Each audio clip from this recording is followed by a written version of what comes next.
još neki projekti, tako reći, države u državi. Zašto je, ne znam, nije ova fabrika guma kod Zrenjanina države u državi? Zašto su rudnici, Bor i Majdanpek države u državi? Ja to zaista ne znam, voleo bih da znam. Pa uzmite Beograd na vodi.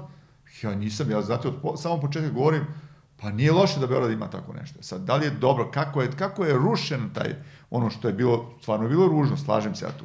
Ali kako je to rušeno, pod okriljem noći, fantomski, što to govori? Postoji neka nečista savest. Što niste u toku dana rušiti, ako kažete to su nelegalni objekti, rušite u toku dana sa rešenjima. Kako tamo prebijanje ljudi i tako dalje. Pa onda netransparentnost. I danas ne znamo koji je genij izračunao da je država Srbija vlasnik 30% Beograda na vodi, a neki fantomski, navodni, privatni investitor navodno iz Ujedinjenih Arapskih Emirata, 70%. Kako dođeš do 70%? A mi vidimo da država dala građevinske opremljeno zemljište, najskuplje u Beogradu i tako dalje, da je država čak intervenisala u početku i sa nekim velikim novcima i tako dalje. Sad tu ide samo sebe. Uradiš nešto, prodaš, imaš od čega i tako. Šta dalje? Izvinite, kako sad dalje rušenje nečega što živi? Pazite, Beogradski sajam živi, ljudi moji. Živ, pun, radi, izgleda kako izgleda, ima tu nekih spomenika, kulture i tako dalje i tako dalje.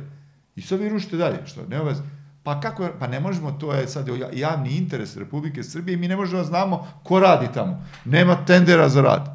Čekajte, pa šta ima logičnije nego sumnjati onda? Ako je to sve okej, zašto nema tendera za izgradnju? A da ne govorimo o Expo-u. To je ona moja omiljena priča. Izvinite, šta pravite? Pravite novi sajam da biste srušili stari. Što rušite stari? Pravite novi, ali ne morate ga pravite na 10 km od već postojećeg koji je fantastičan.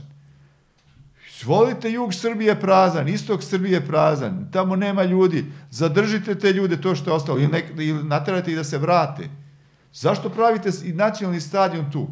Šta vidjeli ste, išao Vučić na utakmicu Bajerna u Allianz arenu, pa video da isto i kod Minhena ima negde pored autoputa van grada. Ali ono je Nemačka, ono je Minhen, ali ovo je Srbija. Pa i ovde blizu autoput i Zvezdinom i Partizanovom stadionu. Pa, blizu je. Ne, ali kažem, ako je već odlučio, ako je njegova već želja pravi sebi zadružu, pravi nacionalni stadion, nema ništa protiv, u redu je. Prvo transparentno, ne može nešto košta na početku, prema prvim projektima 400 miliona, sad košta 1,2 milijarde. Kako dođete do toga? Ko se sve ugradio tu?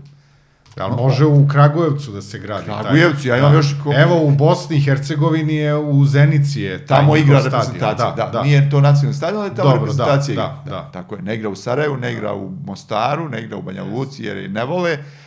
U Mostaru i Banja Luci, ne igra u Sarajevu, jer tamo postoji onaj rivalitet i tako. Ja imam još konkretnu ideju.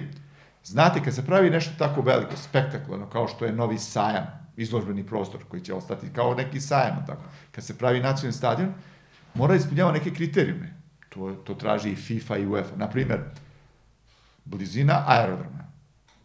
Gde je najbliži aerodrom ovome Surčinu gde će se graditi nacionalni stadion? Najbliži srpski aerodrom međunarodni je u Nišu. A kaže, ne, ima u Surčinu. Pa ima, ali francuski, nažalost, 30 godina je francuski.